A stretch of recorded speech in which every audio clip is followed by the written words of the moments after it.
Hello everyone, and welcome to today's episode of Boujee on a Budget.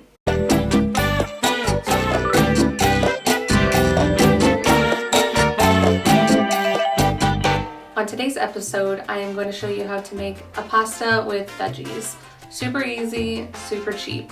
It cost me a total of 8 pounds, but that's including a whole pound of pasta, a whole pound of chicken, olive oil, all that, so stuff you can reuse, and parsley, all things that you can use more than once. So probably per serving, it equals less than 2 pounds for sure. So let's get cooking.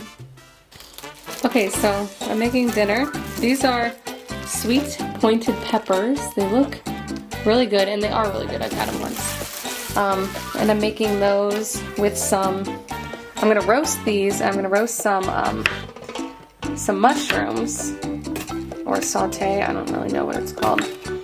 And I'm gonna mix it with this chicken I made the other day, a chicken Parmesan, and some noodles, and I think it should be good. Now that I'm thinking about it though, zucchini would have been really good with this as well. I'm gonna add some Parmesan cheese, and we'll see how it turns out.